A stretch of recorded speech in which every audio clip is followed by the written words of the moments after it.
Hello everyone, I am सुगम। Welcome back. तो कैसे हो आप सब? आई होप आप सब अच्छे होंगे।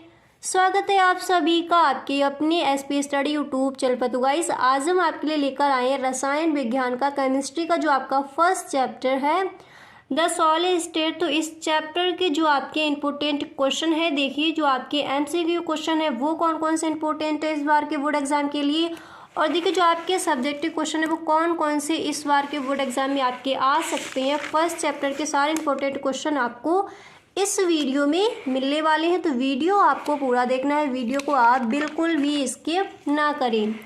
तो देखिए यहाँ पर जो आपका फर्स्ट है वो मैंने यहाँ पर लिया है कि घनाकार क्रिस्टल में विवरेश जालकों की संख्या होती है। तो चैप्टर मैंने आपको पढ़ाया। तो देखिए घनाकार क्रिस्टल में विवरेश जालकों की संख्या कितनी होती है? 3 होती है। ऑप्शन आपको मिलेंगे 1, 4 या फिर इस तरह से आपको ऑप्शन दिए जाएंगे। सही ऑप्शन आपका हो जाएगा 3 वाला। अब इसके बाद देखिए नेक्स्ट यहाँ पर मैंने लिया है कि ग्रेफाइट है। तो ऑप्शन आपको मिलेंगे आणविक ठोस है, बताना है आपको, या फिर सह संयोजक ठोस है, या फिर आयनिक ठोस है, या फिर धात्विक ठोस है। तो आपका सही ऑप्शन कौन सा हो जाएगा? सह संयोजक ठोस। अब इसके बाद देखिए आपका नेक्स्ट यहाँ पर दिया गया है। देखिए फर्स्ट चैप्टर में जो आपके इंपॉर्टेंट क्वेश्चन है वो सारे क्वेश्चंस आपको इस वीडियो में मिलने वाले हैं। तो वीडियो आप पूरा देखें, वीडियो को बिल्कुल भी स्किप ना करें, ठीक है। तो यहाँ पर देखिए नेक्स्ट मैंने लिया है कि सोडियम क्लोराइड की संरचना होती है। आपको पता है, आपने पढ़ा है कि सोडियम क्लोराइड की संरचना कैसी होती है? फलक केंद्रित घनीय जालक, ठीक है। ऑप्शन इस तरह से दिए जाएंगे, अंतः केंद्रित घनीय जालक, या फिर समतलीय वर्गाकार, या फिर इनमें से कोई नहीं। तो सही ऑप्शन आपका ये है, यही आपको चूज कर लिखना है पेपर में। ओके बेटा। अब इसके बाद देखिए जो आपका अगला प्रश्न है वो मैंने यहाँ पर लिया है कि फलक केंद्रित क्रिस्टलीय ठोस के प्रत्येक यूनिट सेल में परमाणुओं की संख्या है। तो कितनी होती है परमाणुओं की संख्या?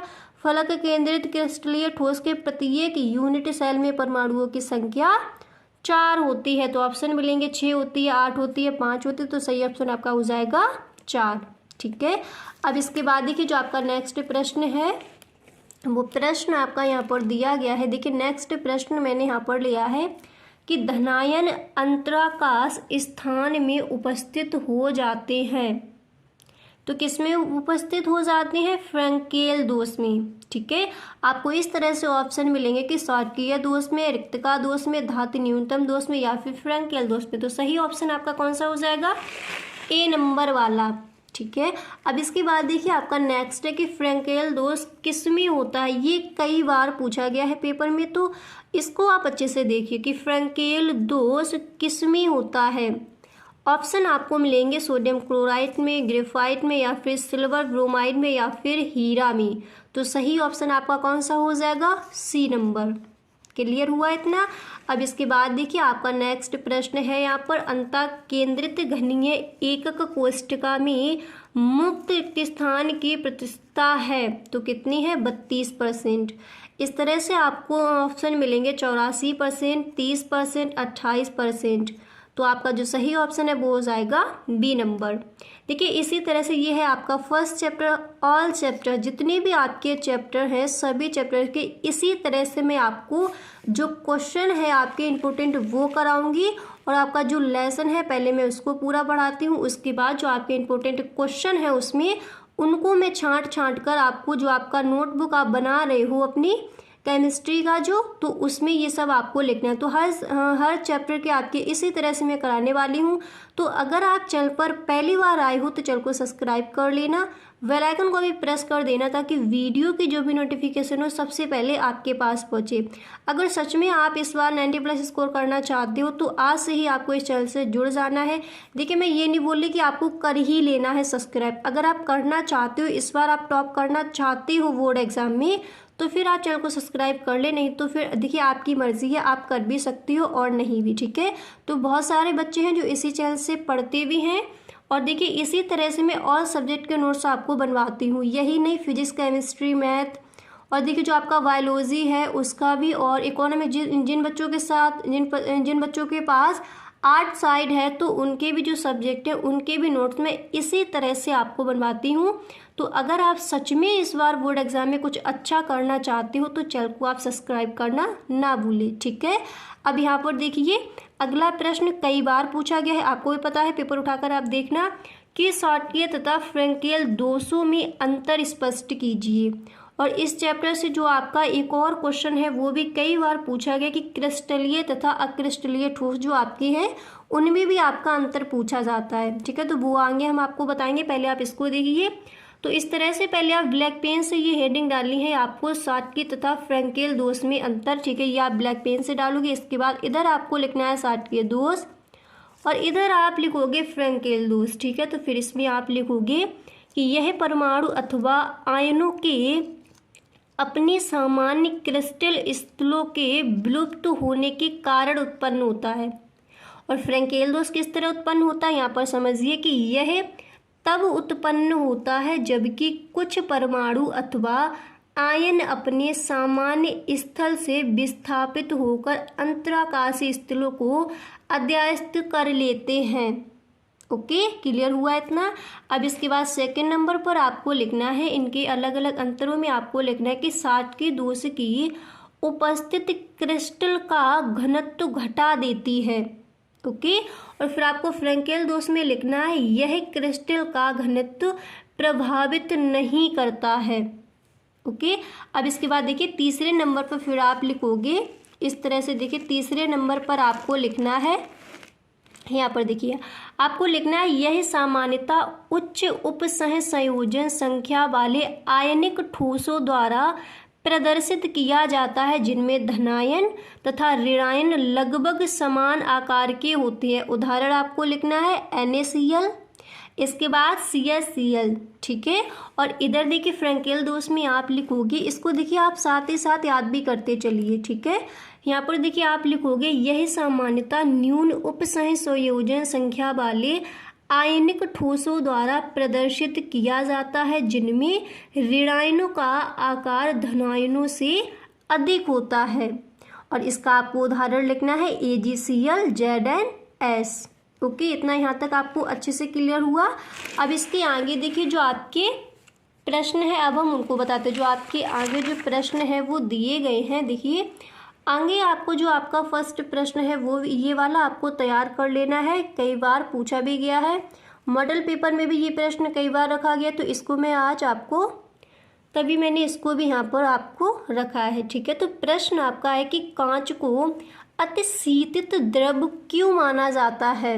ओके, तो देखिए इसका आंसर आप इस तरह से दोगे। इसका आंसर देखिए ये हो जाएगा कि कांच एक अक्रिस्टलीय ठोस है।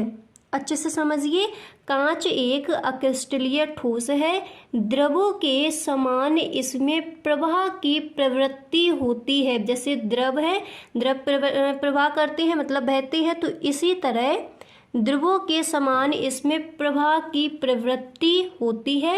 यद्यपि यह प्रवाह बहुत मंद होता है अतः इसे अतिशीतित द्रव कहा जाता है, ठीक है। इसका प्रवाह कैसा होता है, मंद होता है, इसीलिए इसे अतिशीतित द्रव कहा जाता है। तो समझ आ गया कि कांच को हम अतिशीतित द्रव क्यों कहते हैं।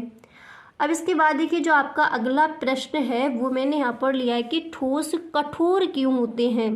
अब आप इसको समझिए कि जो ठोस हैं वो कठोर क्यों होते हैं।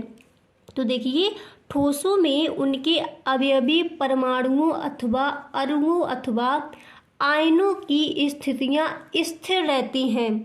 आपने सीखा ठोस, द्रव, गैस क्या है, उनके आपने अणुओं को देखा किस तरह से वो किस तरह से एक व्यवस्थित क्रम में रखे होते हैं, ठीक है।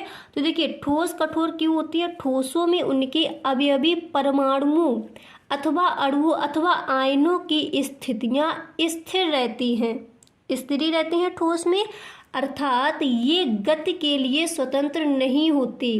ठोस आपने सीखा था कि ठोस जो होते हैं, देखिए इस तरह से आपके जो ठोस के जो आपके परमाणु या फिर अणु या फिर जो आयन होते हैं एकदम पास पास इस तरह से होते हैं, इसी तरह से होते हैं ठोस में।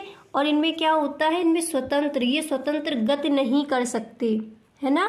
इसके बाद ही दिया गया कि ये केवल अपने मध्य स्थितियों के चारों ओर दोलन कर सकते हैं। इसका कारण इनके मध्य उपस्थित प्रबल अंतराक्रिया अथवा अंतराणु अथवा अंतर आयनिक बलों की उपस्थिति है। इन बलों के कारण ठोस कठोर होते हैं। क्लियर हुआ आंसर आपको अच्छे से। अब इसके बाद देखिए यहाँ पर जो आपका नेक्स्ट प्रश्न है वो मैंने यहाँ पर लिया कि अक्रिस्टलीय ठोस को परिभाषित कीजिए।